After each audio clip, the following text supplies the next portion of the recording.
Welcome, everyone, back to this episode of Awaken Your Inner Genius. Here we are in Unit 3, Lesson 11.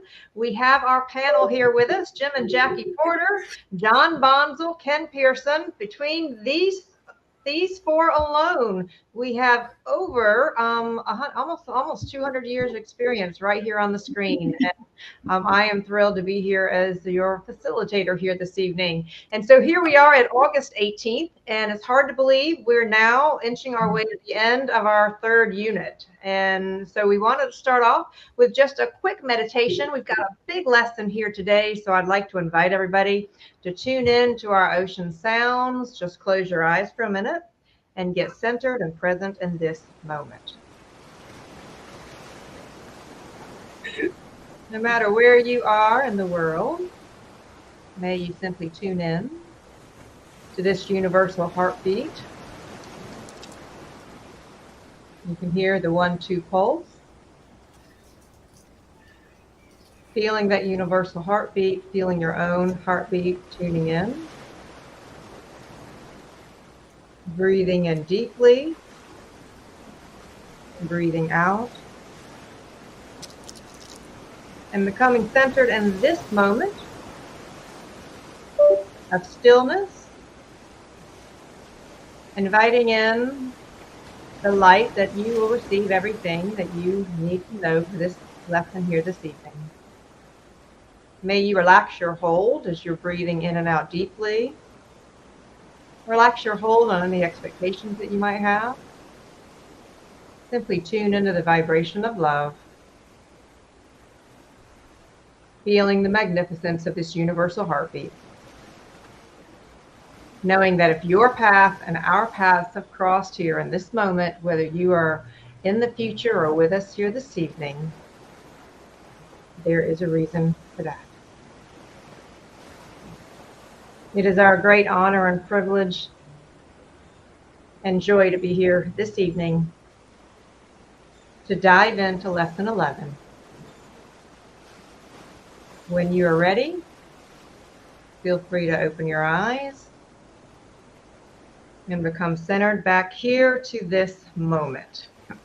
So here we are.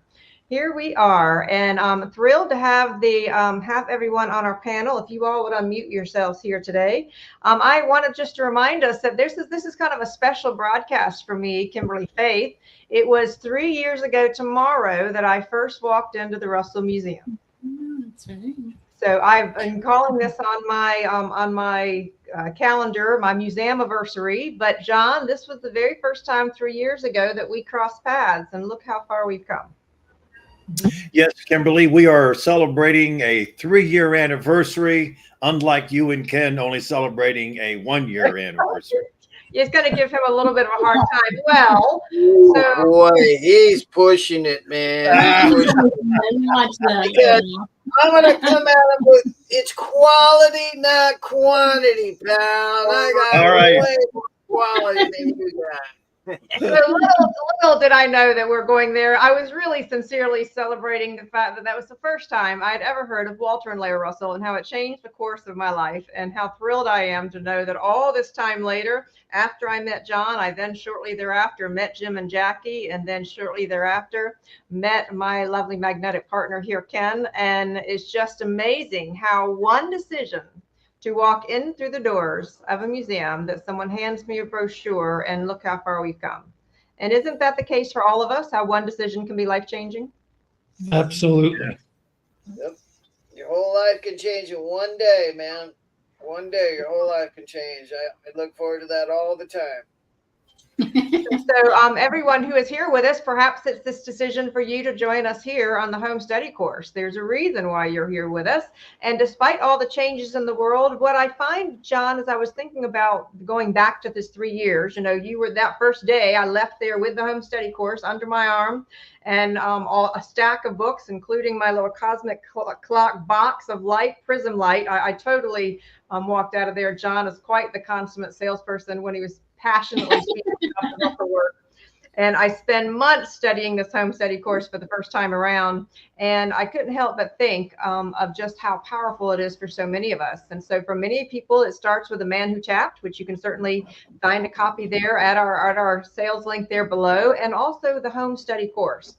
And so, Ken, I wanted to start with you here this evening because when we're over here and you and I really kind of prep and when we're planning these things together on page 203, lesson 11, I was going to ask James to pull up that title, and I was wondering if you could read that and comment before we get started, because that's a pretty big title for lesson 11.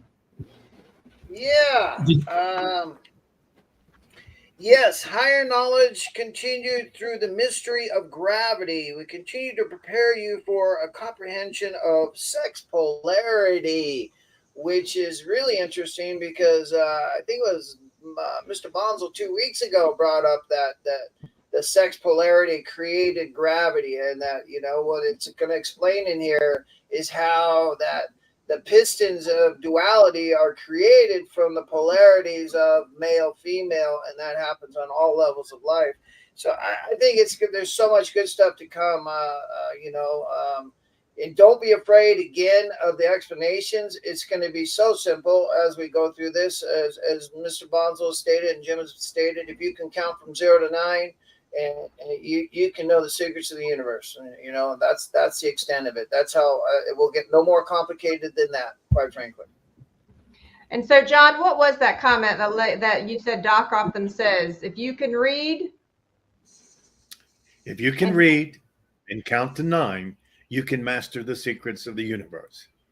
So that's what we need our audience to hold on to, because it's going to get deep. Yeah. But don't let it overwhelm. Just kind of go with it, absorb what you can, right? Well, that is something that I learned. Rita, her comment already says, hello all, I found this unit fascinating. And fascinating it is, Rita. Fascinating it is. And so what I found through the home study course my first time through is that if I would continue to just simply have the faith, pun intended, to know that at a deep soul level, I did understand these teachings, that not to get my human mind hung up. And so, John, as we're going into it here, how I really was a bit divided, pun intended also, about how we begin to dive into this particular subject. And so what I'm thinking is that we ought to start with that last sentence on page 203 and read through the top of 204 before we get to the highlighted section. So can you start with that one? First comes the necessity. Yes, I can. All right. First comes the necessity of fully comprehending the pattern indicated by the words, the undivided, and I'll add God, the divided, which is the physical universe, and the united, back to God. The undivided means the uncreated, changeless qualities of God's eternal equilibrium. As explained in greater detail in later units, it means the undivided white light of cause, which constitutes the spiritual universe of rest. The divided means the sex pairs of male and female bodies, which constitute the gravity pressure universe of motion. It means created quantities of effect. The very first step. Let me ask you, John, before we go into this next paragraph, because that's a big paragraph, would it help to show the image of the undivided and the divided? Yes. Of course. All right, so if I could just make a comment, for people to understand, if they would associate male with the red side of the light spectrum, the red, the orange, the infrared, and then the female side of the light spectrum with the blue and the greens and the ultraviolet, that will help them understand that all there is light, and there's the simulation of the two pairs of those lights interacting with each other that give us what we think is the universe. So if that would help them just kind of associate, male with that color, female with that color, and Well, James is going to pull up the prism image here. So can you walk us through and help everybody understand this based on what you just said before we go into that next paragraph? Yes. So if you see the white light coming in from the left, right? So there's God, undivided, right? You really can't see it, but we're just using that. And then coming out from that prism. So no matter where you are on this planet, no matter where you are in the universe, that sequence of colors never, ever changes. And you can see the yellow is kind of like the equilibrium point. That's the centering point. And the two pairs, male and female, are on either side of that yellow line. And that's all there is. And it's the interaction, compression, expansion, and cycles, and speed of cycles and wavelengths and so on. And that's all there is. You know, you can just take it and keep complicating it. But if you just understand those basics, it'll take you as far as you need. All right. One thing I want to add to that I really like about that is think of a projector in a movie theater. And think of God as the white light that projects, and the colors as the film that the light is projected through, to realize, and that's what John means, that everything is light. It's just an illusion. It's a mirrored image on a screen.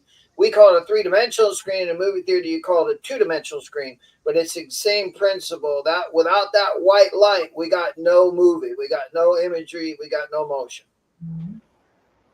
You got nothing. You got what, man? All right. So, Jim, why don't you chime in? Before even undivided anymore. I find this image incredibly powerful. I want to say hello to everybody. Hi, Terry and Rita and Deborah. We've got Linda and Karen and Deb and Anika. And also from Macedonia, student of 2 years. Thrilled. Please put your comments and your questions. And we do want to invite you all to please put your questions in the chat box as we go along, because we are going to take questions as we come along. So as we continue to integrate that, if you have questions from the last lesson or as we go into this one, this is a big one. And there is my mom, Diane. I'm sending you love, Mom, on the call as well. And so I find it very powerful. So Jim, why don't you chime in I'm going to have this image on the screen for a little bit longer, and then I'm going to have us go to that next paragraph on page 205. And I'll read that as I ask you all to comment. Okay, so if you look where John pointed out the white light of God, which we can only know, we can't see. That's purity. That's the universal one. That's the undivided. And he also rightfully pointed out the divided on the other side. What we want to keep in mind is that, and I hammer this, I know, relentlessly, that the feminine, masculine exists in male and female. They're almost at the balancing point, but one slightly exceeds the other one in the female, and one slightly exceeds the other in the male. And this is where the pull to our male and female natures draws us together into matehood, to reproduce and repopulate the world. That division line in the yellow, that's why our sun looks yellow. We all know, to an illumined being, it's pure white light, but it looks yellow to us because that's what our spectrum can cover. The thing, I know I'm not doing it, is to try not to complicate this. Right. The universal one divides itself into the illusion of multiplicity, as Ken said, and that illusion becomes our reality when we're embodied. It gives us the ability to experience existence in multiple forms and shapes. And all of us here are experiencing our own individual journey in existence in body. And it's both a wonderful and amazing thing, and at times absolutely terrifying. Okay, Jackie, anything you want to add, or I'm going to jump on to that next paragraph? No, go ahead. Okay, so if any of you that are new students, so as you go into here, I'm going to read this, and then I'm going to ask John to comment. The very first step towards higher comprehension is your discovery and realization that the divided effect has within it the undivided cause. Now, this is a big sentence. So should I stop there, John, before I continue? No, go ahead, finish it, and then we'll pull it together. Okay. The uncreated is always within the created. Everybody breathe with me. Those of you that are new, this is a new way of listening, a new language, but I want you to know that you deep down, you already know these things. The uncreated is always within the created. The spiritual always centers and controls the physical. Which The is another eternal way of saying the fire things. Sorry. Okay. The eternal invisible white light balances and dominates the transient visible spectrum divided light. This is the most important for anyone who seeks higher knowledge to understand. John, do I keep going or stop there? Yeah, let's stop it right there. Okay. Yep. So that's pretty big. So what the Russells are doing, they're just simply re-emphasizing basically cause and effect, God, the undivided, motionless, the all-knowing, and then the divided, which is motion, which is creation as we sense it and understand it. So there is a quote from the Divine Iliad, and I know Ken can do it verbatim, but I'm going to quote this one. I am within all things centering them. I am without all things controlling them, but I am not those things. So gravity is that tool that God uses. All right, we're going to go to the panel so we can see you describe this, John. Right, to bring light into being and then take it out of being, out of our sense range. And that sequence, back and forth. That's all there is. So, we don't need to overcomplicate it. Look over Ken's left shoulder. Look at that wave painting. It's magnificent. Ken, remember yesterday you were talking about the detail within that octave wave, and we were looking at other things. And so for people to know that the title of that painting is In the Wave Lies the Secret to Creation. So the color sequence, no matter where you go, wherever you look, it is the same. All right, so And don't what go I like, too deep. Mr. also points out one more thing, love, is John always points out the rainbow. And when he says it's the same thing, look at a rainbow and you'll see those exact colors. And when and John pointed this out to me, and I didn't know, when you see a double rainbow, you'll see the same colors, but in verse. Here. So they'll be reversed. Yeah, but the exact same formulation and elements are the exact same order form. All right. So what's really fascinating, let's pause for a minute, because what I want to say, having talked with so many leaders all these years, is that humanity really does struggle with this idea of cause and effect. So before I go there, take a look. Tell them a little bit about this wave painting, Jim. Well, it is literally the divided. I have a painting, and I think you guys have copies of it now too, where we literally take the Russell chart of elements and set it in a translucent and set on top of that, and it matches it perfectly. That is the light spectrum that our sense range at this time in human history can perceive. Now, prior to this, in ancient history, there's colors there that we did not yet perceive. Now we can perceive this full spectrum, and eventually, as we evolve into a more illumined state, we will see colors beyond these. But they will all be variants of these primary basic colors within the wave. So that is literally a picture of what's going on around us universally and in our own individual lives at a constant, us moving through that wave spectrum. Now, John, I'm going to ask you to tell everyone when Dr. Russell painted this, but before they do, everybody else, I know some of you are gifted with the ability to see people and see the colors around people. Feel free to be able to post that, because part of why this home study course is so important is because it will give you the foundation to understand the greater science that we are getting into. But for someone who's never heard of this before or never seen this painting before, John, what do they need to know about it? They need to know that in Dr. Russell's grand illumination in 1921, he was shown the secrets of the universe. So this particular painting was the very first scientific drawing that Dr. Russell did to exemplify the wave, the construction of matter, the deconstruction of matter, male, female. And what I also wanted to point it out, I thought Jim might have done this, but if you look at this painting, you'll see that on the right-hand side, and you see the equilibrium there, line of inertia, and then the red is penetrating the blue. And then what happens is there's the inverse. So the male becomes the female becomes the male, and that cycle is forever. And that's all there is that sequence right there. That's it.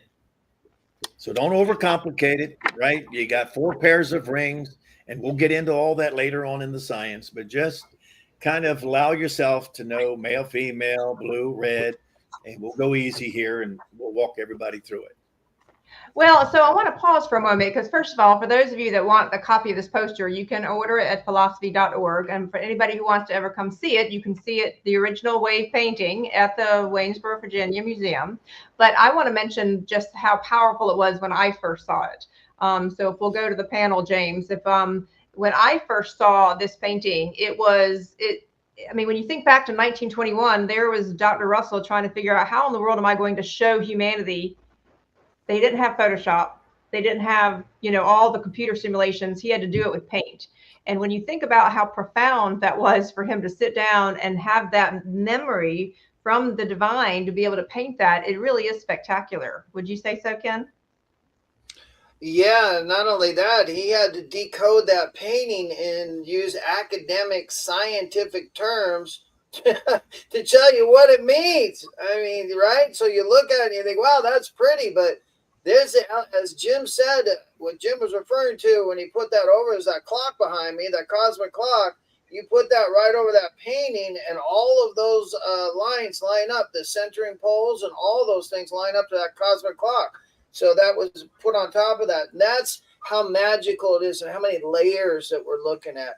But again, if you think about it, and John just said it best, think of it as male is red and female is blue. And once you have those 2 color ratios into the male-female aspect, you start to realize that everything is male and female, and you can kind of tell what's blue and what's red by what Kimberly said with your inner eyes, not your outer eyes, not your sensed eyes, but your inner eyes will tell you what's male, what's female. And thus you start to look at the pistons of life. Even now, remember this, rocks, so mineral, vegetable, and animal all have male, female counterparts. Everything is a sexual polarity. Even rocks have a male, female counterpart. All right, so we're going to go there, but I'm going to try to back up for just a moment. So I want to bring something up. Many of us have now become aware that the matrix, this 3D world that some call it that we live in, is inverted. And so I want to bring something up. I was just at Tesla Tech with Ken and James and Karen, who will be with us next week. And one of the discussions is they said that they felt the Russell work was so powerful because it made things correct that used to be inverted. And so let me tie this into what they're saying here. We have been all brought up to believe that the male is blue and the female is red or pink. Look at all the baby gender reveals. Look at how we've been taught, when in fact that is an inversion of the truth according to the science that we'll be talking about here within the Russell work. Yes, Jackie. I just wanted to inject that because how I deal with that, I look at that is when a girl is born, she needs some of that male energy. So she's red. And then when the boy is born of the red spectrum, he needs a little bit of blue. So well, it balances out that way. That's how I deal with that situation. Well, that is an unwiring for us all, though. I mean, because when we think about it, I mean, you guys aren't on TikTok and some of the social media, but everywhere you turn, there are gender reveals pushing this notion of pink for girls, blue for boys. And so what we're talking about here is righting that inversion. Is that a fair way to say it, John? Yes. Well, and also remember, guys, like a woman likes a man in blue. So the color of blue is in the woman, not the man. And a man likes a woman in red. And the reason is because that color of red is symbolic. So men don't necessarily wear red dresses or red suits, but a woman wearing a red dress is considered very regal and beautiful and gown. And a man in blue, I've noticed that with women. And also we live in a world where somehow we've been convinced that opposites attract. So that really, when you really break that down in physics or just a bar magnet, it's a lie. Opposites repel, like attracts. So in that matehood world, if you are out there shopping for a mate, you're looking for yourself in a male or female version. That's the secret. It's not like a mystery anymore. Once you know yourself, you'll know exactly what your mate looks like. That's what. So opposites do not attract. All right, so there's a lot more in here, and I'm going to keep us going. John, I know you have things to say, but I want to bring up Deborah's comment before I have us go back to the paragraph. So Deborah says, beyond the blue and the red, do the individual color frequencies represent specific aspects in the visible world? So she's asking this within context of the Russell work. If you can answer that question, but I know there's a lot of other work that would say some certain things. So John, what would you say? How about if we just say, we'll just kind of nod our head yes? How about beyond that you cannot go? Right? Except in between there, but those are the bookends, aren't they? Red and blue? Yes. Simple, Here, here on the carbon octave, at the present level of man's evolution. Okay, you're right. All right, the fourth octave from and Dr. Russell's wave cycle is carbon. We exist and live on the carbon octave. This is the range of colors that we can see in this octave. Now, if you went to previous octaves and you went to octaves beyond us, remember, they are also divided and uniting in the process of dividing and uniting. So they also have bodies, and there's also intelligent beings living at those different octaves. We'll get into that later. They see ranges of color that we do not. That's why I brought up, we know historically from a couple of thousand years ago that there were colors that could not be seen by the Roman people in general. They couldn't see them, that we now see because we have evolved our ability to see a broader color range than we did at that. Remember, they were us, than we did at that time period. So we're evolving a broader color range, but it's always going to be the basic male-female spectrum that we're dealing with, whether you're on the first octave or the ninth octave. I think that, just to simplify for the people that are on the Christian side of things, this is what Jesus said, in my Father's house there are many mansions. He's talking about the 9-octave wave cycle, many mansions. And what's he do? He said, I go there because as a Christ-conscious being, he lived and knew all octaves. And he says, I go there before you to prepare a place for you. So your thoughts and your frequency will either lock you to this octave or a prior octave or a higher octave. It's just that's the evolutionary scale we live on. And that's the simplicity actually of the science. You're an evolving being that has evolved from the first octave to now the fourth octave, and you will eventually evolve and live on the 6th, 7th, 8th, and 9th. John disagrees with this, but I'm pretty sure that's correct. All right. Well, there's plenty of discussion. I want to remind everybody, we're only on unit 3 of a 12-unit home study course. So Yes. I want you all just to breathe for a minute. And before we take a break, I think it's really important for us to land the first part of that paragraph. And I want to go back because while these folks talk about this stuff all the time, the rest of humanity does not. It says the realization that the divided effect has within it the undivided cause. So here are one of the blind spots that I actually see in humanity. Humanity has a terrible understanding, a very distorted understanding of cause and effect. We barely understand that if we stuff our face with cream puffs, that we're going to gain 20 pounds in a couple of weeks. I mean, so this cause and effect thing is very difficult for people. So the undivided cause, John, is that white light that's coming in from God, correct? That is correct. Okay. And so the divided effect, the effect of what it is that we see in physicality, that was all of the spectrum of light. That is the divided effect, meaning that we see it. Correct? That is correct. Yes. Yes. Woo, I feel like I just won some Russell bingo. Okay, so dear one, here's the thing. Thanks for simplifying it, Jim. When we're going to give you a free Manu tap.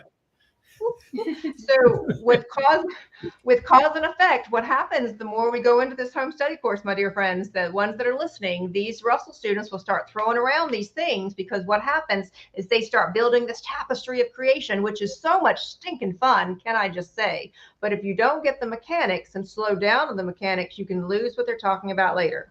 So we just landed this issue of that red is the masculine and blue is the feminine. We just landed the divided effect, and the undivided cause. And so please have that centered. If you need to write that down, do. We've timed for our first break. So what I'm going to say to the panel is, you know how much more we have to cover. I'm going to try to keep us pure as we are moving right along. This is our time for our first 3-minute break. It matters not if you understand that at a human level right now. Just breathe through it, relax, shake your hands, stand up, get some oxygen. We'll see you in 3 minutes.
All right, if you're close, we'll leave that quote on the screen for just a moment.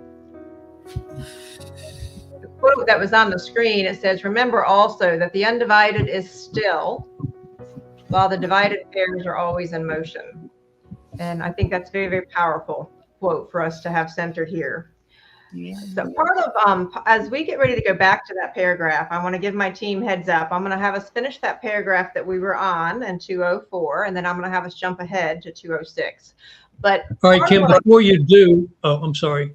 Before you do, before we get started, Jackie would like to address Deb Token. Deb, she was saying that the color spectrum aligns with the chakras, and yes, they do.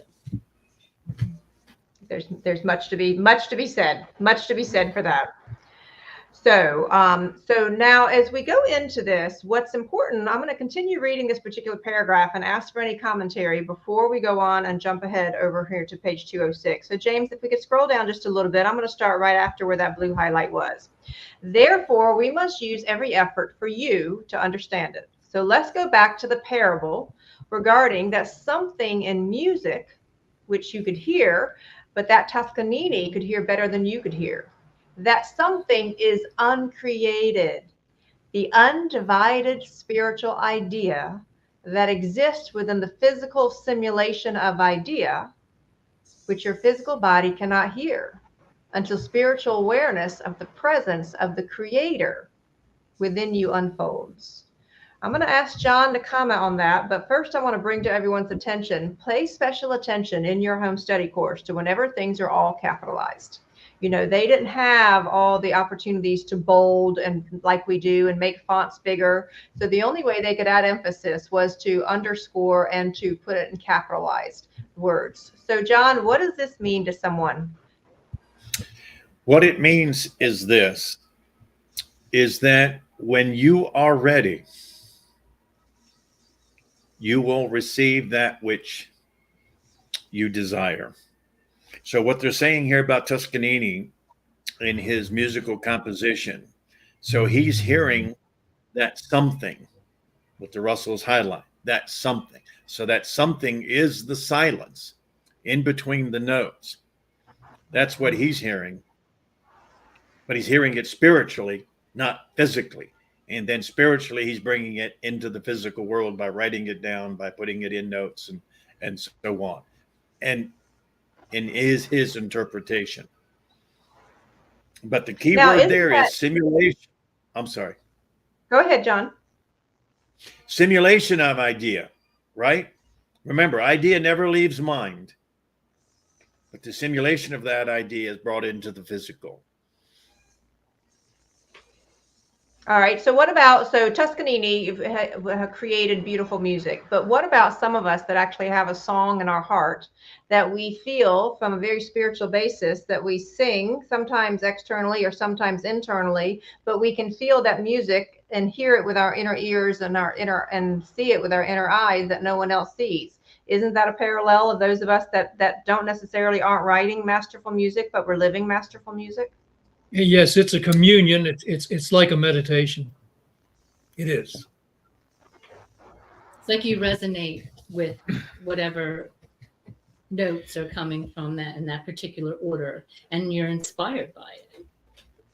When I was a young man in my 30s, life was in full measure, we'll just say active, raising children, single income so that Jackie could stay home with the kids because we homeschooled, and it was hectic and my days were long, and I would find myself distracted immensely by the physical realities of the day-to-day.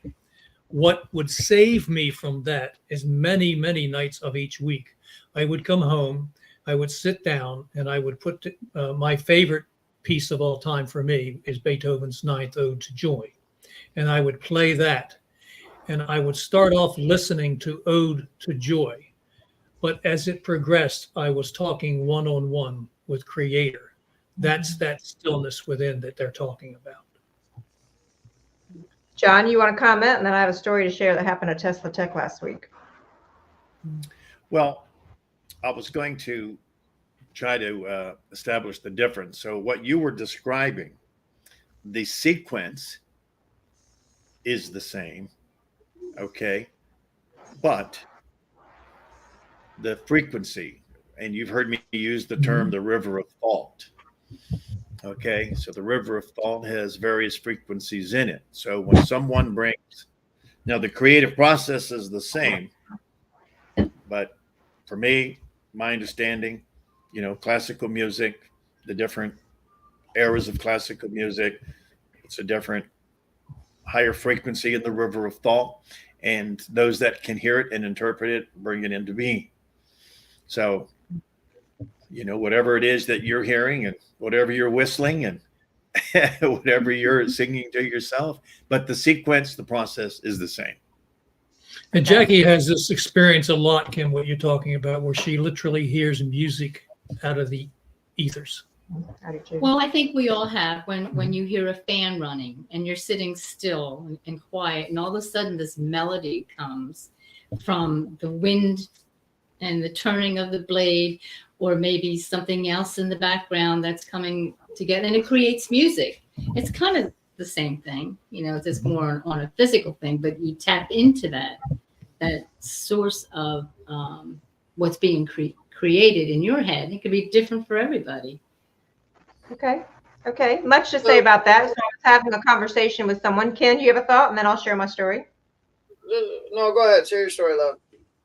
It's just that what happens with many of us when our gifts are coming online and we can tap more into the higher levels of the river of life, John, that you were referring to.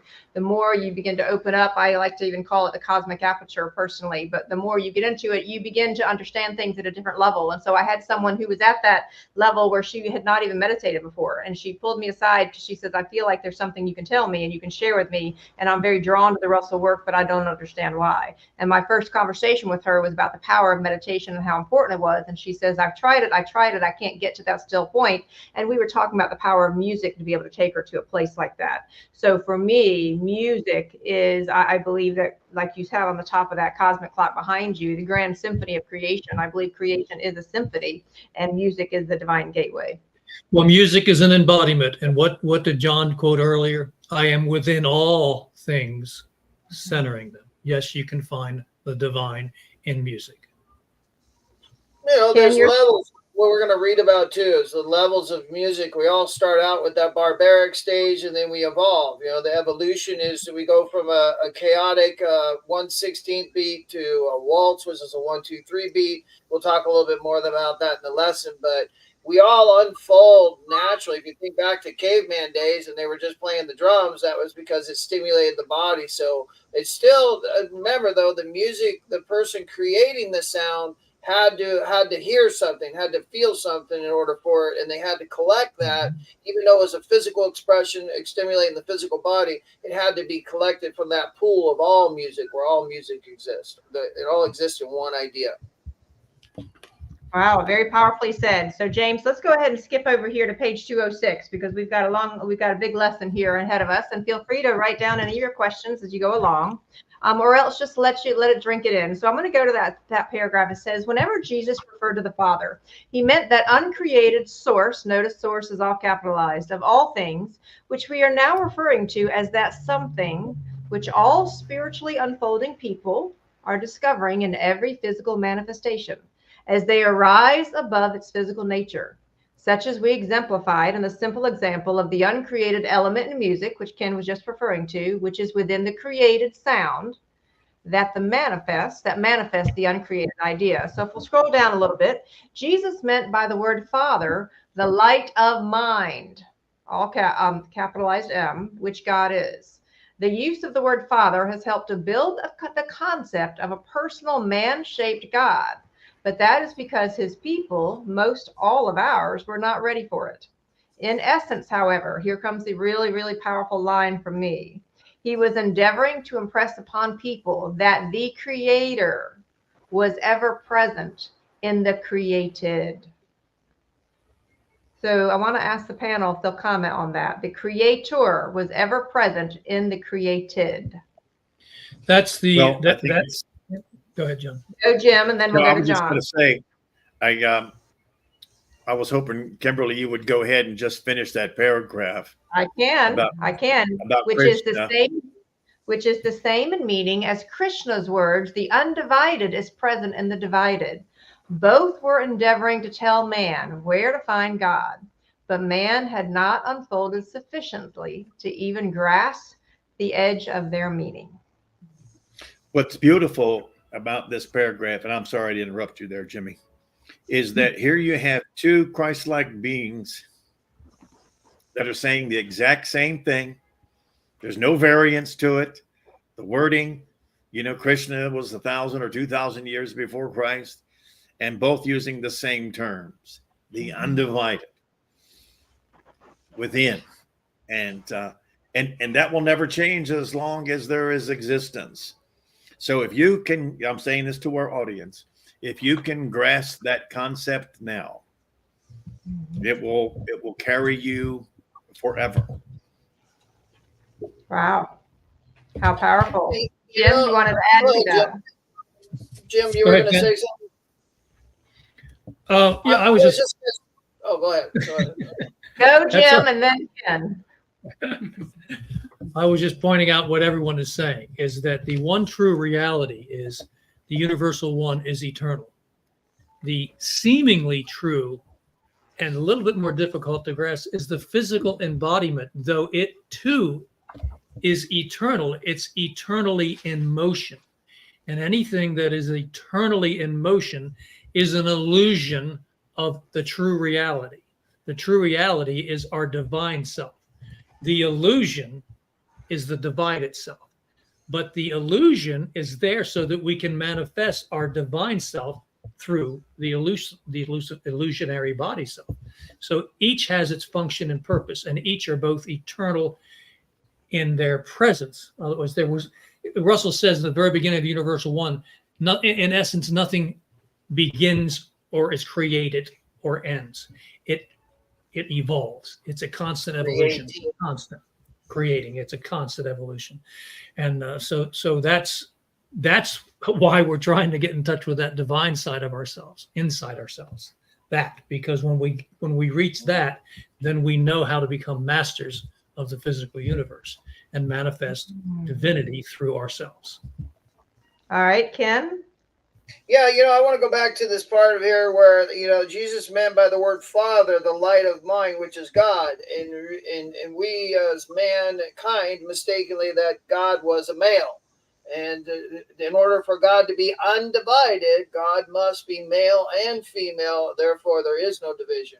So mother, father is one. And that's a hard concept, but it really makes a lot of sense if you start thinking of course, God has to be mother and father. God couldn't just be one, because then God would be limited. In order for God to not be limited, God has to be both. And also God has to be wholeness everywhere, undividable, right? So therefore, everything that comes from God is a divided concept. But God in God's self and God in yourself is undivided. That's why I always say, go look in a mirror and point to where you're at in that mirror, in that body. If you can point to where you're at in your body in the mirror, where is that person, Kimberly, or where is Jim, or where is John, or where's Jackie? If you go look in the mirror, you can't point to, I'm over here, and I'm in my left arm, I'm in my right arm. And most people, when you ask that question, will say, well, I'm measureless. I'm everywhere. So we all do have that knowing of where we are the source of the undivided, and that we're just an extension now. Ideally, in the creation, the idea of creation is to find our God self as a supreme goal of every human being on this plane, in this three-dimensional unreality, the canvas we get to paint on. Each of us is a creator. That's why we are all so powerful. We're all centered by all presence, all knowledge, and all power. So, when you think about that for a second, in order for God to be God, or any creation to be of God, we all must have the same magnitude of God within us. We are all geniuses. We are all brilliant musicians and painters, and we can all master the arts. That was the whole message of the Russell cosmogony, is to awaken that genius within all of us. And that's what it means to undivided. Within every human being is that undivided spirit light of God. And we're not talking about luminosity. There's a difference between the light of God and luminosity. That's what John was talking about. When you're seeing that white light, that's luminosity. That is not the light of God. The light of God is constant. My girl's saying I'm blowing it up. Okay, I'll stop there. No, I wasn't. I was talking about the light of the luminosity. That's what I was showing, the luminosity. Yeah, no, because we can get confused. So to me, it also is very important. I went through a period of time, I would say maybe 15, 20 years ago, where I had to get in touch with the female side of God, because I had realized I was praying to a male God, and I wanted to know more. I was hurting, and I wanted some feminine energy, and I wasn't with anybody. So at that time, I had to try and access it, and I did access it through God and the female side of God, which is just beautiful. And as Jim was saying about, we all have male and female within us. We do. But I don't think that we really get to experience the other half. Like, I'm male.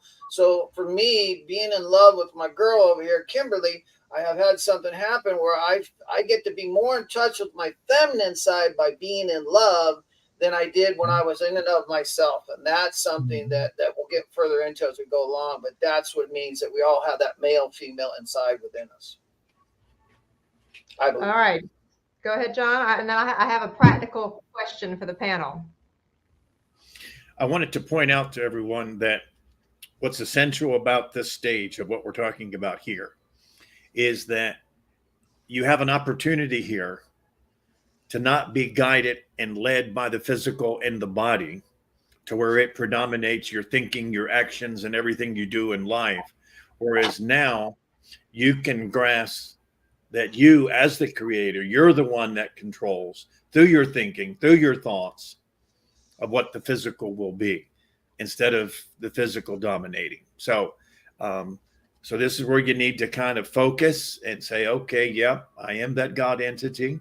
Yep.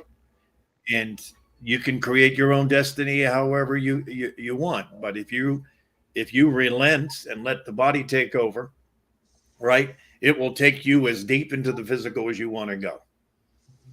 So there's a question here. I don't know if it should be John. I was wondering if Kimberly can answer this. So what is water in the divided, and how do consciousness fit into the undivided and divided? But I would just say, what is water in the divided?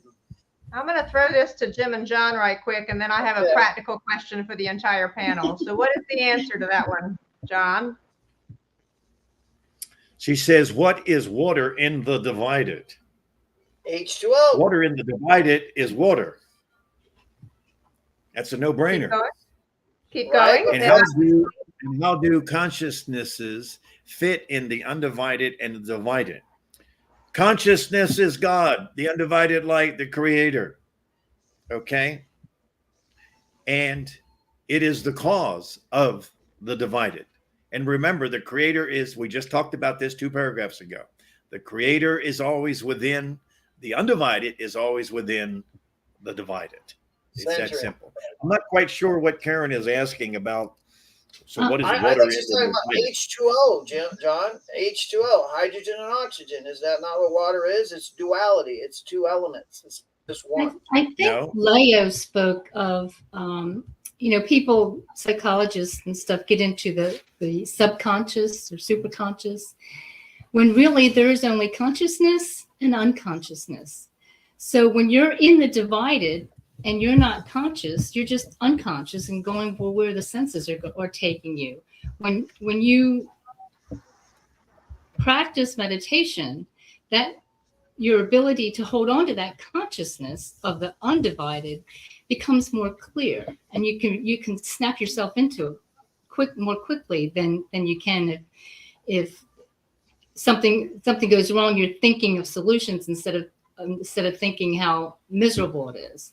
Just little things like that. It's like an unconscious consciousness thing. It's always there, but we just have to be in it and practice being in it.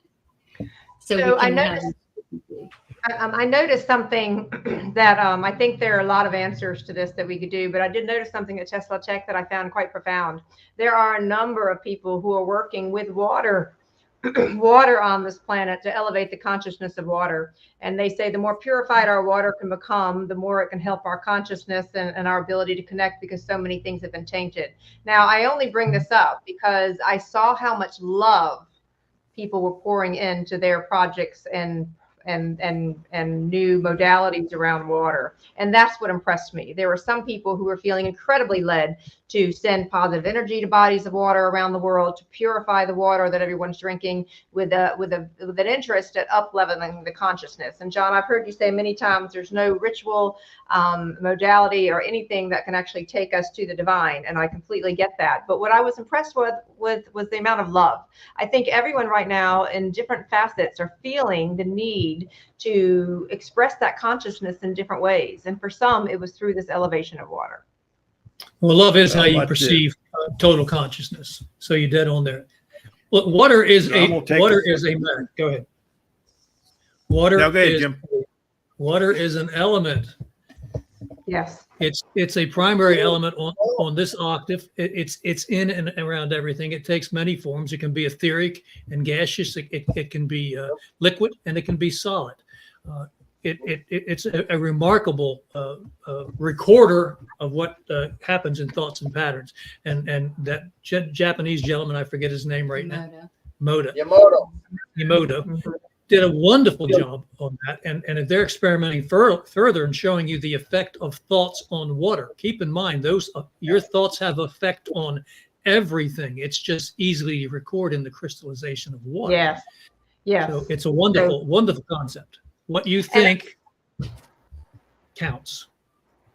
Well, and so anybody who hasn't studied Dr. Emoto's work, I would encourage you to look that up, because what the experiments that he and many others have since done is to actually say words to water and then record the crystalline formation that would come, and it's riveting work. So Dr. Emoto, Emoto, I believe. Yep. And before we get to Deborah's comment there, yes, John. And then I really do have a question for the panel. I'm trying hard to get there. Yeah, we would just Go ahead, stop. John.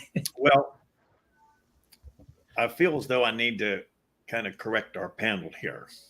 There is nothing in the physical. There's nothing in water that's going to get you closer to God. I don't give a damn how many times you purify it, how many times you evaporize it and condense it. There is nothing in the physical that will get you closer to God. God, we're not saying that. Yeah, we're not saying that, John. We're saying that water is one of the easiest things to experiment with, where you can see the effect of thought on physical reality. That's all we're saying. Water is an element. I understand that. You understand that. But God centers everything. The undivided centers the divided, guys. Yes. Come on, God's got to be centering that water. All right. So let's have a little panel throwdown, shall we? Let me go first. So all right. All right. So I've heard John say a million times that there's nothing you can do, ritual, product, modality, yada, all into that can get you to God. I totally get that. And yet we see humans. That's why I brought up the fact that what I saw was love. It wasn't about the water. It was about the expression of love. And their expression of love to express in that physicality of water. That's what I saw was the magic behind many of the people that I saw doing this work. So I get that. Mm-hmm. There is no other physical that can get us there. But I do believe that we are here to express love. Are we not, John? Yes, and I get that part, right? They're lovingly trying to discover something and get closer to God. So if they want to purify water and it's a loving gesture on their part, great.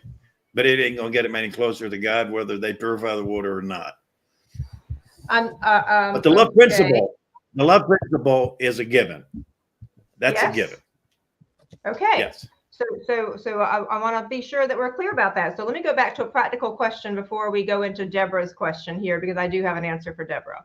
So as I'm listening to all of you talk about this divinity and this understanding, James on our panel inside, he says, I kind of like the energy of this segment. It's a little bit good to have some tension here among the panel. That is okay. It's all said in love. But as I was listening to you all say these very, very big words, I had a moment of reflection today when I was going back to a time where I was very lost in this reality. And I felt that old lost version of myself pop up for a moment where I certainly didn't feel like the divine. Yeah. I certainly didn't feel like the divine. I certainly didn't feel like this physical embodiment was of the divine. And I could feel myself going down. And this has been something that's been done to women, especially, is us hating and disliking the physical embodiment that we're in. And so I want to talk just for a moment, if you all could speak practically to someone who is listening to this saying, I don't feel like I'm that divinity inside. I hear what you're saying. I hear you telling me that I am that embodiment. What would you say to them to let go of that unworthiness track, the programming that we've had, so that we can hear in our hearts what's being said here tonight? You want to do everything with love.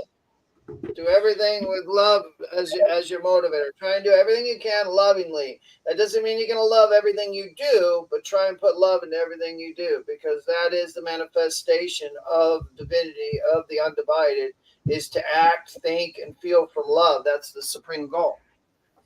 You know, there are people out there, and we all know it. We've all had those times in our lives, and the moment you want to start feeling sorry for yourself, just ask someone how their day's going. And if they open up to you, you'll hear the life that they had that makes yours look like a cakewalk. So we recognize that everyone's going through issues, and that everyone's going through family issues, community issues, world issues, and personal issues galore. But the key that we're all talking about and bouncing around is focus on being loving in all that you do. I'm not telling you to go out and be loving toward people that are not nice and loving back to you. You can love them without interacting with them. And I understand also there's people out there that are having to interact with friends and family and mates that are not very nice at times. And God bless you. Try to work your way out of it.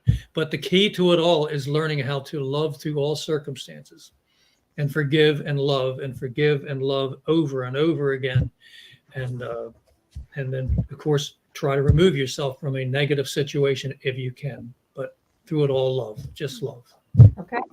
So, John, speak to someone who is battling this. Oh, Jackie, go ahead, but speak to someone who's battling this unworthiness.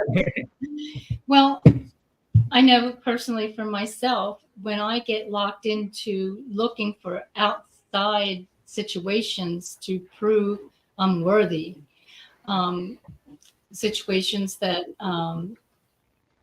would tell me whether what I do is approved or I mean, I think a lot of it's from childhood, upbringing and things. So these are things that are still in the physical. They're still in the mindset, the brain set. We have to get to mind, and that's through meditation. And when you can take that all-encompassing love and apply it to yourself, then you have something to give. Then you can give it out to somebody who's not really seeing the light in that moment.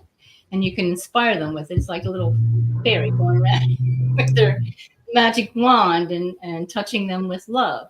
But I think the hardest thing is to love yourself. And I know that's been a battle for me. Just, I guess, upbringing. So it made it like I'm crawling out of quicksand all the time. Till I finally get out and think, well, that wasn't so bad. Having those moments of just consciousness, not dependent on anything outside of myself. It's like joy. It's like learning to live in the joy of uncertainty. Whatever happens, be joyful. And it's not always easy, but okay. Thank kind of the you. goal.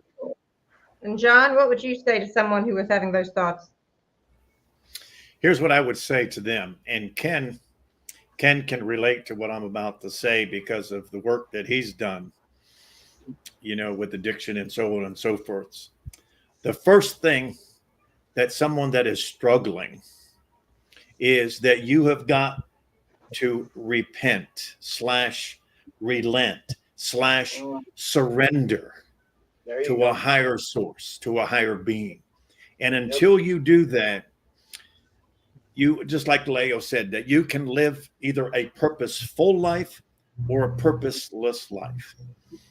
So until you surrender to that higher source and to that, and you realize that higher source is you,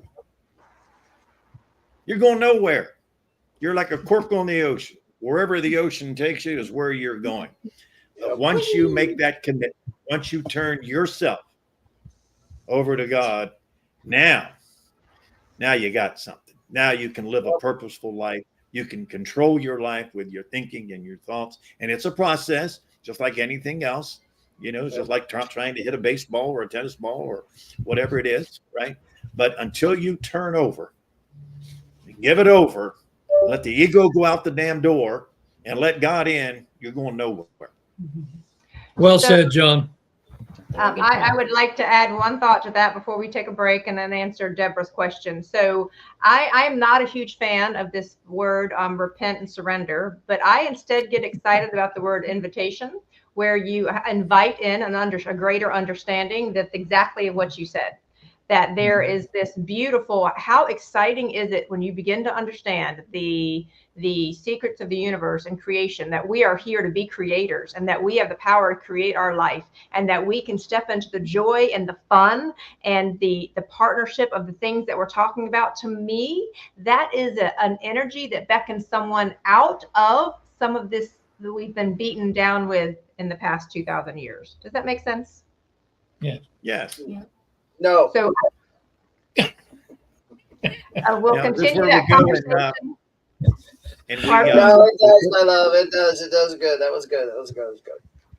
So we'll continue the conversation when we come back from our break. I do want to answer shortly, Deborah. Deborah has the question, is the union of the masculine feminine and its highest pure frequency the undivided God? I'll give each one of you an answer. Yes. I would say yes. That was quick. Deb says yes. John? No. It just don't happen like that. You got to work your way to it. Does it happen like that? It said, is that the highest frequency? I'm not going to say yes. The Russells would use the term the voidance of the masculine feminine in our nature invites the reality of divinity in. So when the two void each other out through loving interaction and the tensions and the imbalances go away, that's within yourself, within your marriage, within your family, within your community. It's a process, but it's the voidance of each. When one is allowed to exist at the expense of the other, feminine at the expense of the male, male at the expense of the feminine, this creates the disruptions and balances in life. So this is what John's talking about when he says, go to source and continue to try to make that contact. That's why the Russells say at the very beginning of the course, the most important thing you can do is meditate and pray daily and regularly, whether you light up with light or not.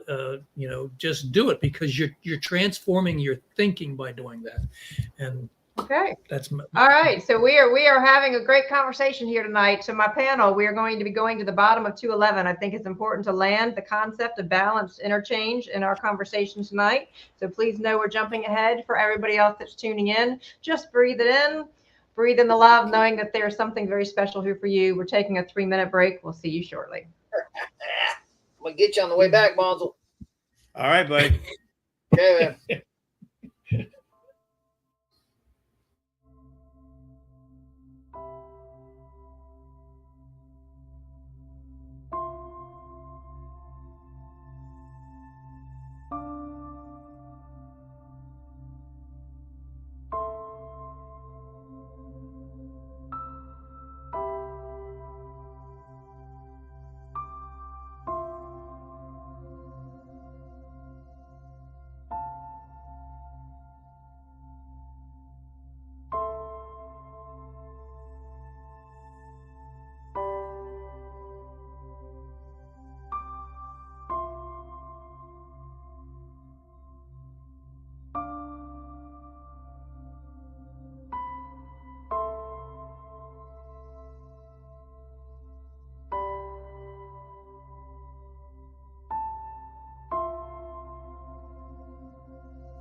right, if you'll find your way back. So as we're having our panel join us again, I want to ground us all back to the fact that this is, in fact, a home study course. And there is a reason for that. We are simply a panel that is offering you insights, but the real journey is for you to go within through meditation and stillness and receive the answers. So when you have questions like many of these things, write them on your heart and the answers will come forth to you. So I want to be really, really clear that that was part of our great debate as we go to the full panel here, is that how do we do this awaken your inner genius in a way that is loving and supportive of you, but still guiding you on your own path? Is that a fair way to state it, John? Yes, the Russell said that when you have God as your teacher, you need no earthly teachers. Okay. So I want to make that really clear for all of us, because these lessons, we were debating, wow, we really should have even done this twice a week. There's just so much to cover in each one of these lessons. And if you don't yet have your home study course, we want to encourage you to go to the link below and get a copy of your home study course. This is a gift. Don't worry about all the stuff that's happening in the world here for the rest of this fall. The best way to do it is opt out and just focus on your spiritual development and how you end up bringing that light further into yourself. So let me go ahead and have us jump in. It was the biggest challenge with each one of these lessons was where do I go as a facilitator? Because you see the wealth of knowledge that's here on the screen, and I have such a tremendous respect for all of them. But I did think this one, I was being led that this was very important for us to land. And so, James, if we could go to the bottom of page 211, and there's several things I want to bring up. It says, "We shall now carry the simile of music still further for your great understanding of the principles which apply throughout all nature. In making this next step, we will add another word to the three basic words of creation, which we formerly gave as the undivided, the divided, and the united." Okay, so really important to have those three words in your head. "These are the basic words of the creative process, for they constitute the cycle of motion. There is another word which is not part of motion, for it does not move. It controls all motion, however, and higher knowledge demands full and complete comprehension of its controlling power over all creation. By adding the word balance, we now have four words which constitute the basis of creation: the undivided, the divided, the united, and balance, or more specifically, balanced interchange between pairs." And let me go on. This is so vital to a principle that we could well generalize all actions in the universe by saying that all actions which are rhythmically balanced are good and perfect. And that all we call bad, all ills, all hurtful things, all wars, failures, bankruptcies, divorces, frustrations, and other unbalanced rhythms of man or nature, and all things else which prevent man or nations of man to achieve prosperity, scroll up, James, peace and happiness, are the result of the unbalanced mating of divided pairs. So let's stop right here. Can you all comment on this big idea that's now being landed of balance? Who wants to start? Balance, the other word for balance is love. So we've been dancing all around it. But a balanced transaction, that's when they discuss in earlier chapters, they discussed that give and re-give. Give and re-give is love. It's love in action. The centering point between give and re-give is balance. You start from united, universal one at balance. You go to the central in breath. At rest, you have balance. And then you return that out again to the universal one. Give, re-give. We want to start educating ourselves to think give, re-give, not good, bad, not evil, give, re-give. So when we look at a situation where what we would perceive as harmful or unbalanced or poisonous or any one of the 1,000 other words that means imbalance, we realize that these are people individually and collectively creating thoughts and actions that manifest as imbalance. This is a school for learning how not to do that. And Okay. it makes it easier not to be judgmental. I mean, we all have our moments. Not to be judgmental against the world controllers because they're too in a learning process. And remember, they couldn't have the control that they have if we collectively didn't give it to them. So we have to understand that the way to resolve those big world issues is to not give these people that do unbalanced acts and thoughts power. And that's a learning process in humanity. All right, John, Ken, who wants to go first and talk? Who wants to go next talking about balance? Well, I'll go. I'll ahead, jump Ken. in here. Balance is something you can know, but you cannot see.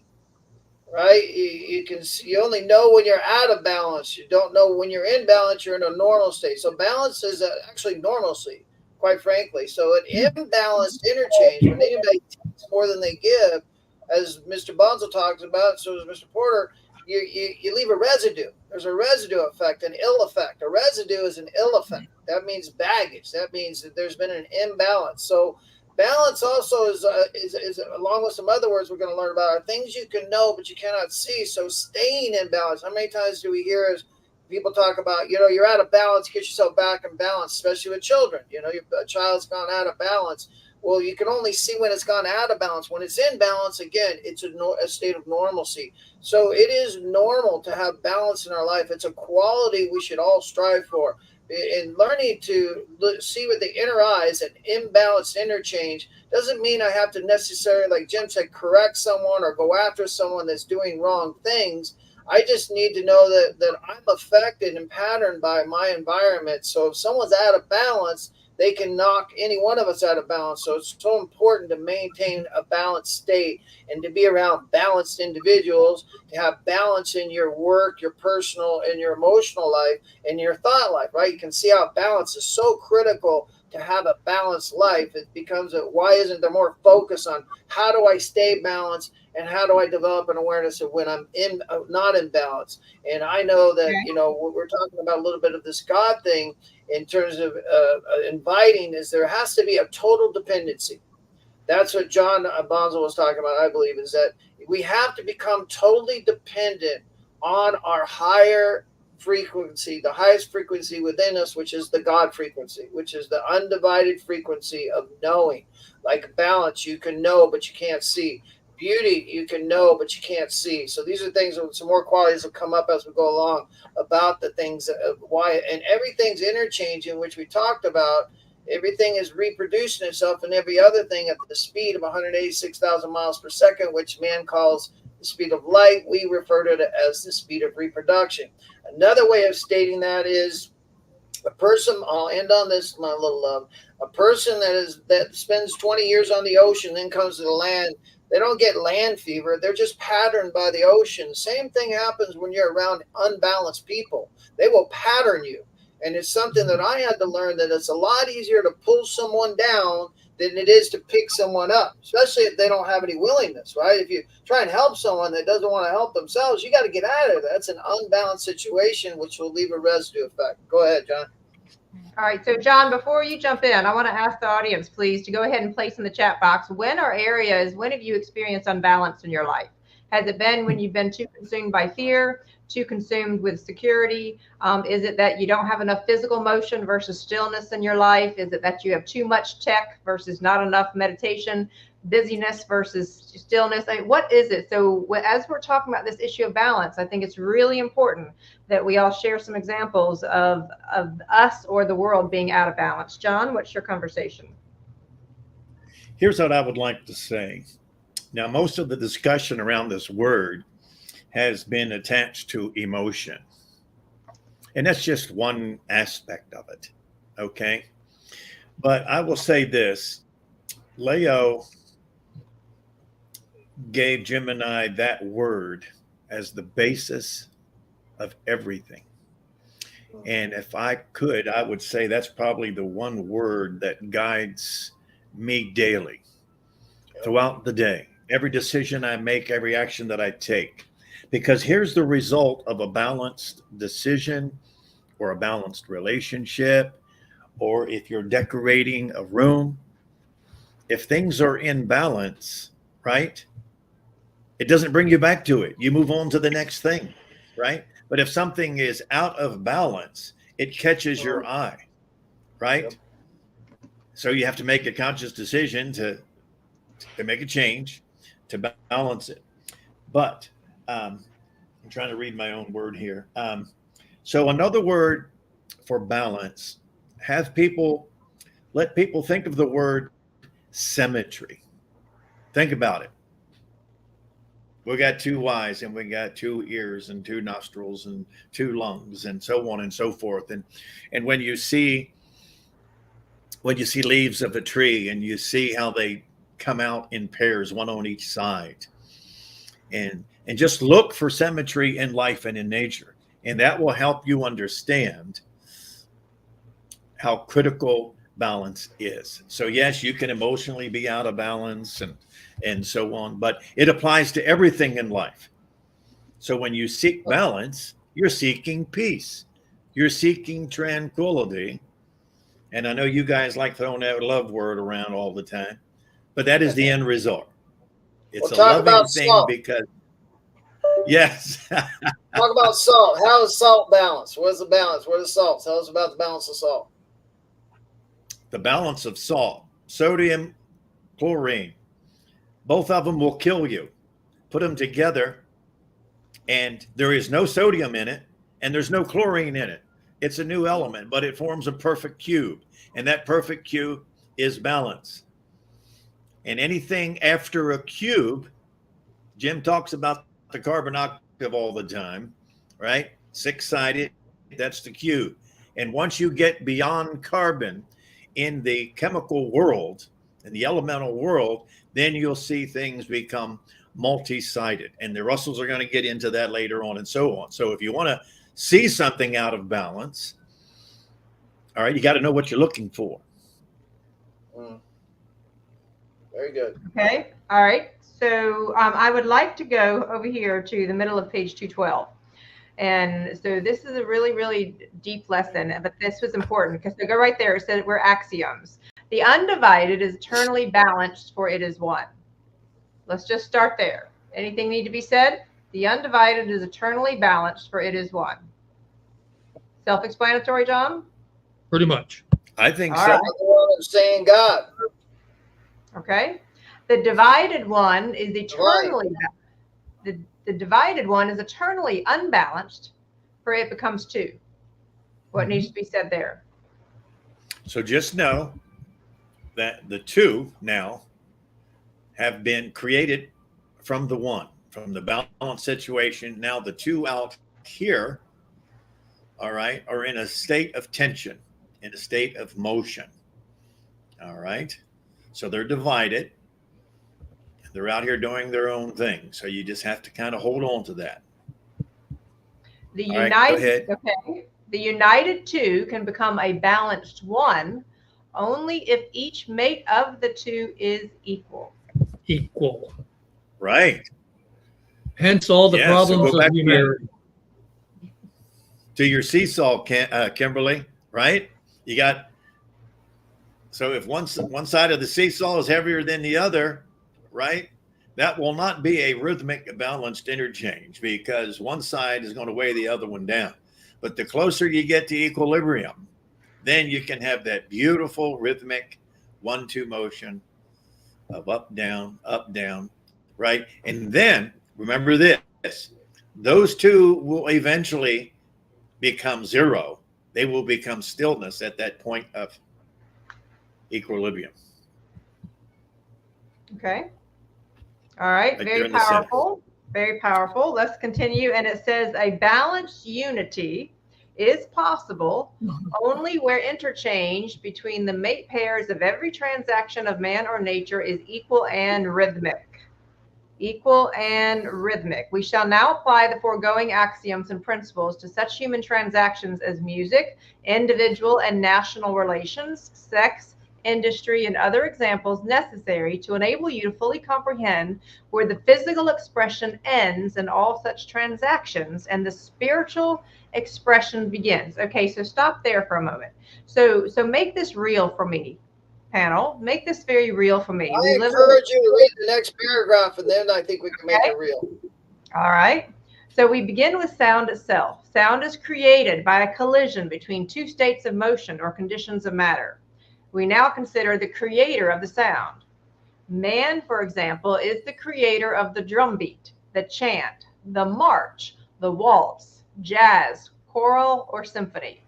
No matter which status of physical or spiritual expression that comes from the creator of sound, there's something else than soul within the sound, which is not part of the sound itself, a something else which is not created. And that something is rhythm. There are other uncreated qualities within sound, also such as beauty, which inner eyes and inner vision alone can see. But for the present, we shall consider only rhythm. All right, make this real, our panel. Oh, that was beautiful because again, those qualities we can know but we cannot see, and everything has a rhythm. Every conversation, you walk into a room where two people are talking, there's an actual rhythm going on. If you're a third wheel and you come in and they're having a quiet conversation, you're very loud, you've disrupted that rhythm. If you want to be synergetic, you're going to come in with the same rhythm. So rhythm is something that permeates every area of life. Everything, a car has a rhythm, an individual has a rhythm. We call that a spirit within, a countenance.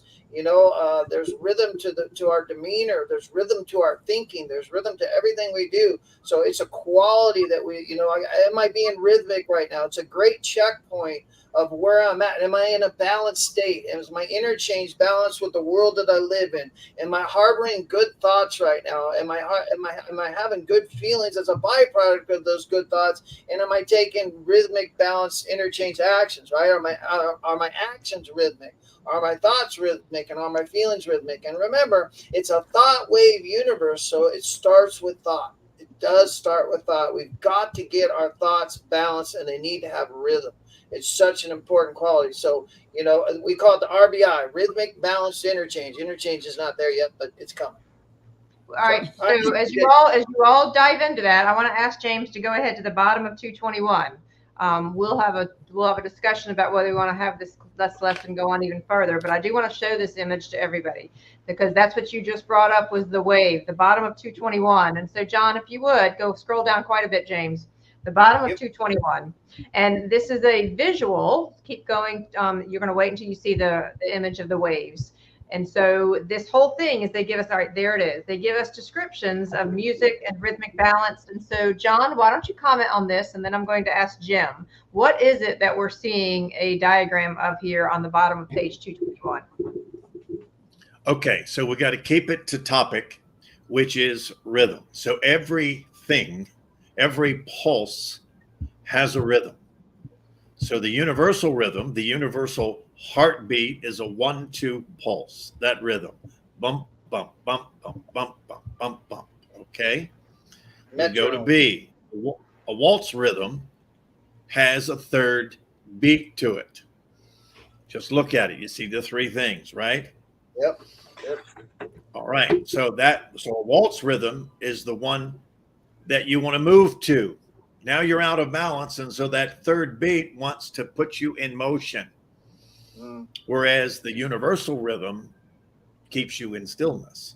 You don't need to tap your feet to it. You're not going to want to clap your hands or get up and jump. And then the jazz rhythm, you can see how unsynchronous that beat is. All right. So those people that are attracted to that jazz rhythm, and you go further that is the more physically based individual that if you played a classical piece of music that you see in A, it'll drive them crazy. Even my own mom, one time I played Mozart for her, and she said, "Johnny, could you turn that noise off?" Well, so let's talk So about I'm trying that. to give you a practical. Yes, I'm trying to give you a practical example of those that, so her rhythm was not that universal rhythm, and it was uncomfortable to them. And just like for me, to put me in that jazz rhythm, I would go nuts. I'd put a gun to my head and blow my head off.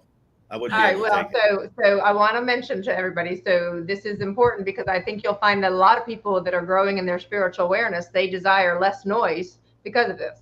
They desire Yeah. less noise and more peace. This is why we do our meditations to the universal heartbeat of the ocean, because that is the natural rhythmic balance. It even, if you go back to that lovely scene in Dirty Dancing where Patrick Swayze was trying to teach her to dance, and he was trying to get her to dance to that 1-2 beat of the heart. Okay, go right back to that moment of, when he was talking about my dance space and your dance space. So the world, which you're talking about, John, when we're out of sync with that rhythmic balance interchange, that's when we're living in a distorted world that is not balanced, correct? Yes. We'll leave it there. Yes.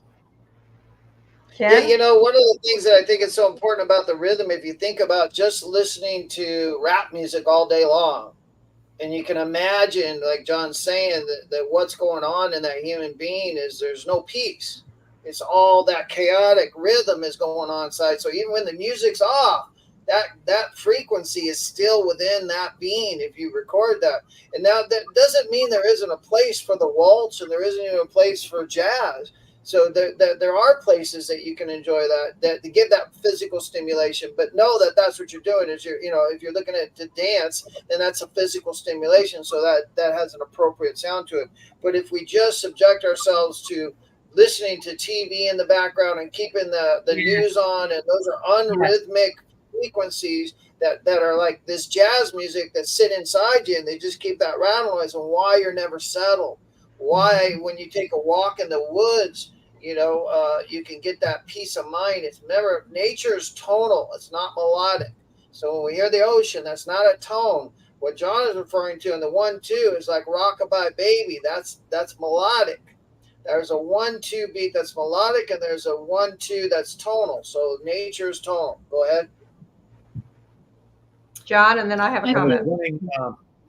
So John, if you wanted to measure what we're speaking of, and just like Ken said, so for the last 25 years, rap music has been the most popular music throughout the world. Yep. When's the last time you saw a beautiful symphony broadcast? That's right. Right? So that is a measuring stick of where we are as a society, as a human race, right? Is that if that is your thing, if that's your go-to, that's fine. There's no right, wrong. There's no good, bad, whatever. But I'm just saying that's it. But it's a measuring stick of where you are individually and collectively. Yeah. One thing you can look at, I think, is a really good example is rap stars are making billions of dollars, but you take a classical pianist or a concerto or an opera singer, and they're traveling around the world just to survive. You know what I mean? And if they don't even have to sell out at times, which we read about, we missed that paragraph, but about how Leo was relating to some of these orchestra leaders and some pianists that tried to make some more fame by being on TV. But in order to do that, they had to lower their standards and change the melodic tempo so that it was more of a circus show rather than the classical 1-2 beat of stimulation that awakens the genius. You listen, we have an example of that at James Brady in the second unit that we talk about, where he started listening to classical music and it changed his whole life. This was a jazz musician that started listening to classical music, and it literally awakened that light in him. That music awakened something in him. So we all have it. We're all ready to wake up to that next level. I really do believe that is the desire of all of us, is to know rhythmic balance interchange as a way of life. I have a thought, but Jackie, you wanted to chime in. Well, back to when Ken was talking about, and John kind of touched on it, is that whatever we're into, whatever we're doing in our physical lives, is our degree of awareness of divinity. And it doesn't mean it can't change in an instant for somebody, like you're talking about listening to classical music, that can change their life. I blew out my car speakers listening to Beethoven's Fifth, and I couldn't listen to it quietly. I had to blast it, and that was my inspiration. But it's sad I have to replace my speakers. But that uplifted me in that point of where I am, even to deal with the underlying things that I'm not so great at dealing with using my divinity. I guess you know what I'm talking about. It's just not connected. And Yes. when you can listen to a piece that can connect you, then you realize your place in divinity with yourself. Well, and it's very important for us all to remember that there has been a very purposeful intent for the noise to become more noisy, the world to become more noisy for us in the past 50 years. So with the onslaught of television, and then please understand that news did not go 24 hours until 1980 when CNN first started to broadcast 24 hours. There was a time when the news channels were not 24 hours. Since then, I have watched the noise level in airports, in malls, everywhere we go. We are being assaulted with noise to be able to push us out of this balance that we're talking about here, so that we would become less and less able to hear with our inner ears and see with our inner eyes. And so when you understand this, that this idea, people will ask me when I travel, do you ever, I don't even know how to turn on a TV now. I don't watch television. I haven't in 10 years. I am very careful about how I stay in tune with the silence of the rhythmic balance interchange of the universe, of what do I allow into my universe. And even with social media or videos, I don't listen to the sound until I know that energetically it is a match for me. So I want to just say to everyone who's listening here is that ask yourself, how comfortable are you with silence? How comfortable are you listening to the gorgeous symphony of the ocean that's giving you this rhythmic balance right there at the universal heartbeat? And that was actually why I opted to be able to start us with that, because I think that when we don't understand that our ability to understand that divinity within each of us is within our ability for what we're talking about here tonight, I think it's a real missed opportunity for our spiritual expansion. Does that resonate, everyone? Absolutely. Okay. So yes, John. Exactly. I was going to say the word that came to me as you were delivering that was to be exalted, and Jackie referenced that. That ending to Beethoven's Fifth is tremendous. It will exalt you. Yes. It will exalt you to a higher understanding. Yes, it will. Rita brings up a great point as James pulls that on the screen. I've been listening to classical music that is set to 432 hertz instead of 440 hertz. I often tune into a variety of hertz music to be able to recalibrate and balance. So our whole world really is out of balance. And part of the big game that we're all in is being able to find that balance, that rhythmic balance interchange, understanding the principles that we have here, and be able to rise above all of the noise, all of the chaos. Because when we're able to do that, it's a beautiful thing. And when we each become more balanced in our abilities, then we create a more balanced world. Isn't that why we're doing this, to my fellow panelists? Absolutely. Yeah, and I always want to make everybody realize, it was so important for me to read, to know, and it is important to this day to know that my God knows exactly where I'm at and would never ask of me more than I'm capable of giving. So you are right where you're supposed to be, and no matter, I haven't been studying it that long, I haven't listened to classical music that long. Start right now. Everything is always about the now. The change happens now. If you aren't changing now, then you aren't changing. Tomorrow will never come.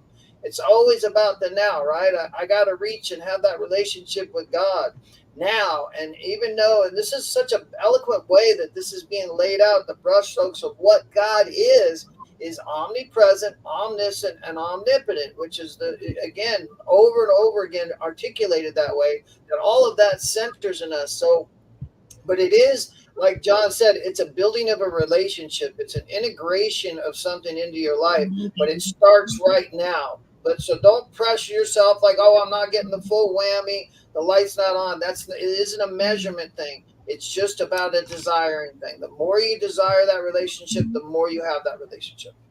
Every moment's an opportunity. Yes, it is. Kim, can you pull the remember? Yeah. That centering ball. Seesaw to me. That centering ball is you. It is the fulcrum. It is stillness. It's your one true reality. But we get lost in the embodiment, the back and forth seesaw of life. Yep. So what we're all saying and what the Russells are saying is, if you want to get back to the one source that controls all embodiment. It's centered within you. It's always present, and that's divinity. You know, All one thing right. about that seesaw too, that I'll finish on that, is remember the piston stroke's got to move, so you got to take action. And so there is action. You can't just sit in an equilibrium state. That's not what we're saying. We're saying Right. that a balanced interchange is what we're looking for. Stop getting out of balance and being, oh, you know, I'm too low or I'm too high. It's about finding that balance. If I'm up, I want to make sure I saturate back into levelness. If I'm down, I want to bring it back up into levelness. But you can't just stay there. It's not about being stoic. That's not anybody saying. We got to create. That's part of that creating process. Beautifully said. So here it is that we're going to go to our visual journey. So here's the thing. Karen is still working on our visual journey for Unit 3. So for this moment, we're going to go to a quick visual journey from our last unit. It will begin to make a lot more sense to you as things are coming along. When we come back, we will answer any questions that you have. And if there are none, then we'll wrap it up. But just sit back, relax, take a break if you need to, and just drink in the visual journeys that we've been on since Unit 2.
All right. So our panelist, Karen Elkin, does that as a gift for us throughout our year. She is, while she studied the Russell work, that she is new to the home study course. And so she is at the point where she gives us as a gift as we go through. And I hope as you're listening and you're watching it, that more and more of this becomes a little more palpable and understood. It's like layers, John. That's what I found about the Russell work. It's like layers, is that as your consciousness and awareness grows, you understand more and more. Is that fair to say? John, come off mute. Jim, everybody come off mute. Peeling them back. Peeling it back. Peeling it back. Absolutely. So I have lots of hellos and lots of comments there in the chat box. But do we have any questions here as we're wrapping up? We wanted to see if there are any questions before we make a few announcements. As we're waiting for the questions, if any of our panelists have any thoughts about what else you would encourage people to look at here in lesson 11, we will only be able to just cover the surface of it. Anything else that you want to encourage people to go read on their own or comment that needs to be said here as we wait for any final questions? Yeah, I like the last paragraph on 220. Would be a great one to end on. Do you mind if I read it? Go right ahead. We'll pull it up. Says, you can see by the tremendous residue of unbalance there is in every human life and every human institution how very primate the human race is and how far it is from even an approach to unity. And remember, unity is impossible without balanced rhythmic interchange between every transaction of life. That's the key. Balanced rhythmic interchange in every transaction. And thinking is a transaction between you and the source, or between you and your sense self. Which one do you want, right? The sense self is never satisfied. It's insatiable. You're at the mercy of the beats, the rhythms around you. And then your undivided self is a relationship you can have, which we, call divine or God or creation or creator. I call it God. And that's what it had to become for me. But I have a very personal relationship with what I call God, and it is and also that same God is within every human being, and the same amount is in every human being, and that's when you really enter the good state in life, where even with some people that are living imbalanced and not necessarily living a very balanced rhythmic interchange life, you still need to know that the same amount of God is in them that is in you. It's just not awakened yet.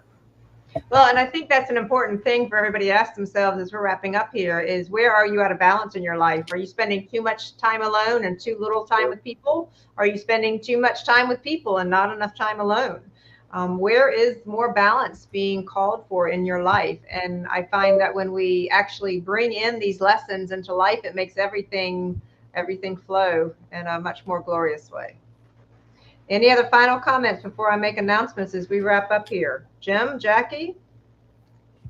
The only thing I would say is just remember, don't get, like John says, don't get ahead of yourself. We're going to come into some complicated stuff, but just take what you can for right now and absorb what you can right now without trying to overthink it. All right. Quantity. So I'm going to ask James to pull up our upcoming events. Here we are, just a couple of thoughts coming in. I know some of you asked about posters. You can order posters at philosophy.org, the copies of the illustrations of these, which many Russell students have. I would like to invite everybody that I will be speaking at the museum next Saturday. We'll go on to the next one. So when I first came in, that was my picture on the left. That was one of the things that I had a photo with a spear long before I ever learned of the Russell work. And John said it must have been meant for me to come there. So I am in a transition myself from just even with my hair, but I'll be talking about cosmic romance, an invitation for greater love in your life. And I will be talking not only about the romance, cosmic romance between Walter and Leo.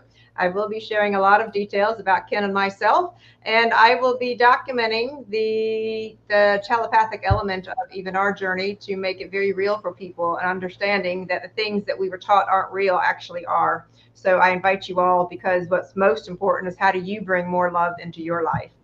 There are several events coming up, which you can certainly find out more. And then we'll be here again next Sunday with another gift of love. August 25th, we'll be doing the lesson 12 of Unit 3. We'll be covering the Q&A of the Russell students. Margaret Rue, who lived with Walter and Leo, you heard her just a few weeks ago, is going to join us. And then in September, we'll be diving into Unit 4. But before we finish up, I wanted to ask James to come off mute and come on screen. And if we could just have a brief conversation, I'm going to ask both James and Ken to comment just a bit about what they saw at Tesla Tech. So Tesla Tech, we actually had a booth for Awaken Your Inner Genius. We had t-shirts and brochures and materials. And so James, you came with your son, Dalton, who was 15, who was also helping us do a lot of the social media. What was your perspective and what was exciting for you to see about the Awaken Your Inner Genius movement? So it was exciting to enjoy that experience with my son. A lot of what is being talked about here is having an idea and a vision for something and bringing that into reality. So I didn't even know that we were going to have a booth there. So when I got there and I walked in to the ballroom and I saw that there was a booth with the big Awaken Your Inner Genius sign and everything laid out, it was really cool to see a physical representation of all the things that we've been doing digitally.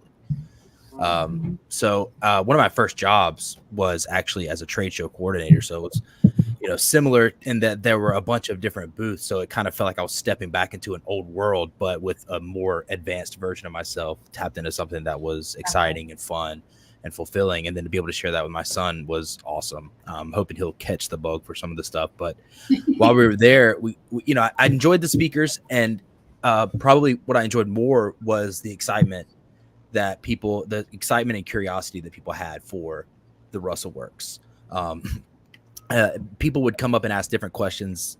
Some people were like, is any of this even useful? Which was an interesting question because how do you answer that kind of question?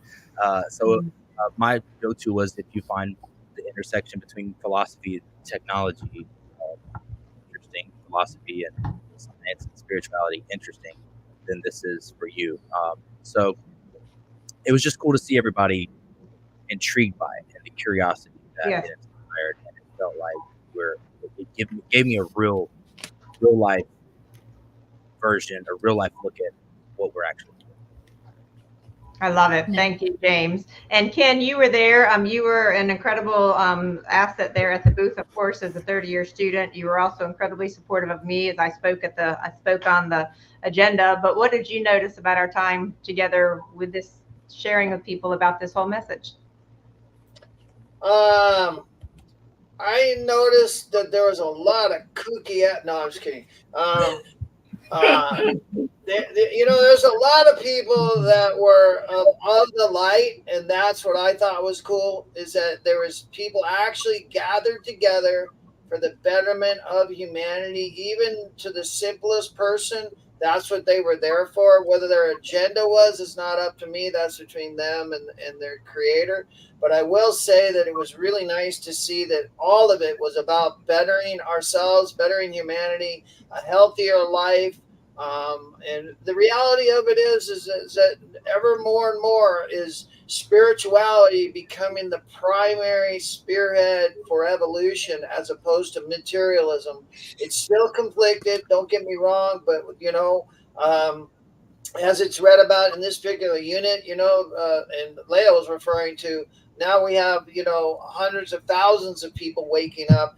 And now I would be even venture to say after 70 plus years later, we're probably looking at millions and millions of people now waking up. So this is a time I really got out of it that we're into something. I was like with James, people really responded to Awaken Your Inner Genius. It almost, and it's a weird way, and I don't want to say this like in a better way, but it seemed as though that our booth superseded all the other gimmicks and gadgets, and there were a lot of gimmicks and gadgets, and some of them were brilliant and cool. But what they didn't have was that inner relationship, that inner working of how to be a better person, live a fuller life, and to rise to your fullest potential. We were the ones doing that. So there's not a lot of this out there, guys. There's not a lot of paradigms, not a lot of way of life that people are teaching, a theological way of life that are practical, right? The practicality of spirituality is that it's in print, and it's here in a one-year home study course.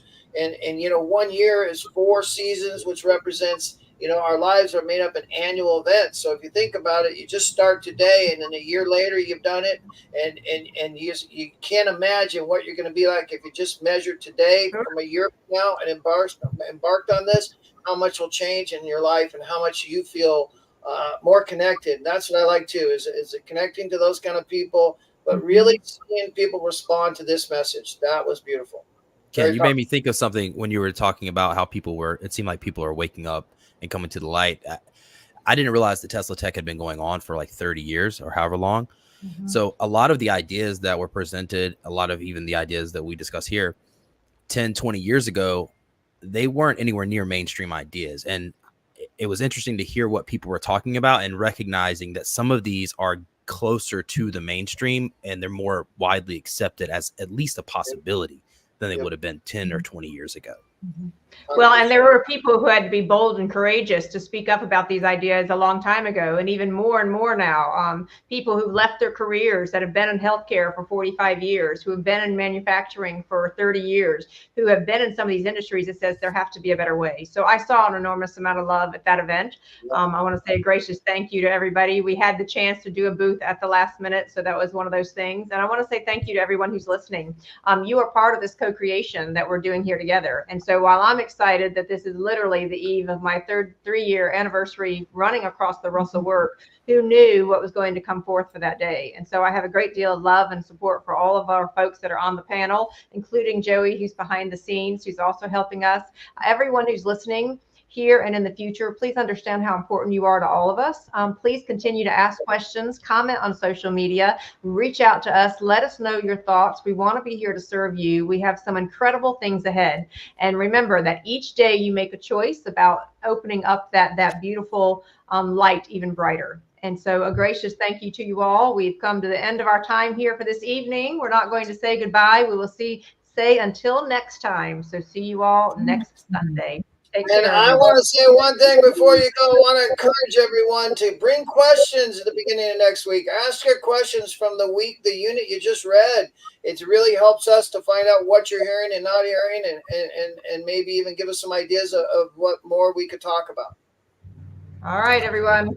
Take care.